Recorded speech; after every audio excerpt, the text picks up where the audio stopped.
What drives most of our weed management decisions now in grain crops? I would argue it's weeds that have become resistant to some of the common herbicides we had been using just fairly recently.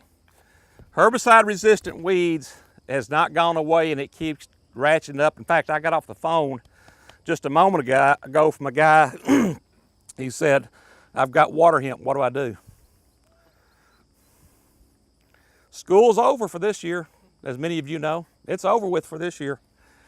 But I just want to highlight this because we could spend all morning talking about weed control issues because there's a number of different things out there, but Travis and I are going to just try to highlight a few of those here quickly as we've got the time to do that. One is these resistant weeds. This is a post that was put together 2 or 3 years ago by some of our colleagues across the Midwest. The top 11 weeds with known resistance. 10 of those plants exist in Kentucky. The only one I haven't seen is kochia. Now, not all of those, like barnyard grass, is not a resistance that we've seen in Kentucky. But many of these others, in particular, one that drives many of our programs is marestail or horseweed. And right on its heels, particularly in this neck of the woods, is palmer and water hemp. In fact, now we have over 60% of the counties across Kentucky, not just West Kentucky. I can take you all the way to Northeast Kentucky up to Lewis County, where we have both palmer, and the water hemp's in at least 1/3 of our counties. In fact, I'm getting more inquiries about water hemp in my neck of the woods in the last 2 or 3 weeks in areas that I have not experienced before. But on its heels also is giant ragweed. In fact, Dr. Martin's in your audience here with us this morning. He documented some giant ragweed resistance to glyphosate up in the Owensboro-Henderson area. And this past year, there's a couple populations up in central Kentucky that is showing higher tolerance, i.e. resistance towards giant ragweed. Did any of you have trouble controlling Johnson grass this spring? Well, it's on our radar. We have not confirmed it yet in Kentucky, although we had some issues with Johnson grass. And I suspect at least a couple of the situations I was aware of was related to weather-related. Johnson grass emerged earlier in the season, and then just the temperatures and so forth were not as conducive for Johnson grass control. But it's one on our radar screen. And then another one on this list, as a weed scientist, is concerned about ryegrass. So that's kind of the top ones, if you will. I just want to highlight a couple of those species for a minute. One is what's the other issue? The other issue is the beginning to roll out more herbicide-tolerant crop traits. Roundup Ready soybeans has been with us, 25 plus years now.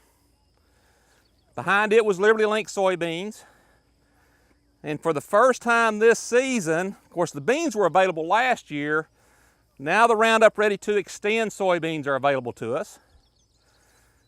On the heels of that, these Enlist soybeans, have the herbicides been approved, Enlist Duo. We're still waiting on China to sign off on that as another trait bean that we've got available. The Balance bean has seed approval even in China and Europe, but it doesn't have the herbicides yet. And then Syngenta's working on an MGI soybean. So here's my other question. What's more important when you select your varieties for planting soybeans? Is it dependent upon yield potential, or do you select your varieties based upon the ability to control weeds?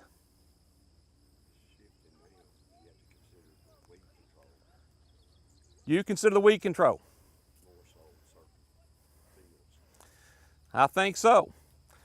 Those are not always additive. I think ideally both. We want something to give us good yield, but also give us the tools we need to control the weeds, right? But they don't always match in that particular scenario. But this is getting a little more complex. And how do you know which field is which? You better. There's been a few hiccups, and you may know more than I know. Flag the technology, maybe. Back here behind me in this demo area, we've got some regular Roundup Ready soybeans with the orange flags. The blue flags is Liberty Link soybeans. Down there with that checkered flag is some Extend soybeans. And if you're interested, to go across the little walkway, we have some Enlist soybean. In fact, we won't have time to walk down through here in the time we have, but if you want to come back after the field day's over with, then we'll leave the signs up and you all can look at some of these individual treatments if you'd like to. This particular trial is targeted looking at the marestail, is our primary purpose there. But that's another side of the coin, is deciding what traits that we're going to use. Now, let's talk about marestail for a moment. We've been dealing with this weed for quite some time. And I'm convinced we have tools that we can control this weed in these different systems. But the important thing is this is still a weed, even with some of the newer things that we have available to us, needs to be controlled before that crop is out of the ground to get our best shot at it. Glyphosate and 2,4-D has still been a standard for some time. Of course, we have some issues because in regular Roundup Ready soybeans or even Liberty beans, we have a waiting period. I will mention the Enlist Duo herbicide can also be used with that, and the choline salt gives us a little lower volatility formulation to work with than we've had in the past. That's a plus, but it has a 30-day early pre-plant option if you're going to use it on the other soybeans besides the Enlist. Several individuals have used Sharpen and Verdict program. If we can get the seed oil in the mix, AMS, good spray coverage, that's working pretty well. If you want to add some canopy and or 2,4-D to that mix, that kind of gives you a little bit more of insurance to get the job done. Glufosinate, which is Liberty. There are several products to choose from. Even if you don't plant Liberty Link soybeans, you can use Liberty before planting regular Roundup Ready soybeans.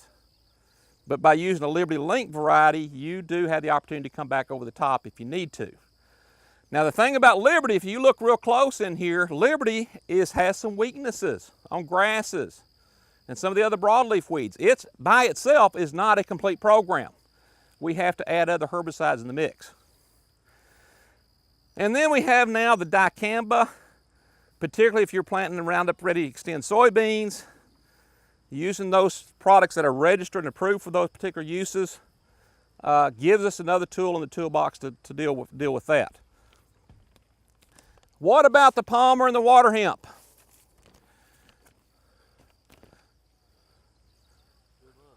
Good luck.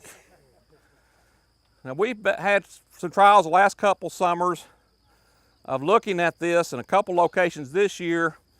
A good start and clean, particularly ones that have 2 or 3 sites of activity that are effective on those species.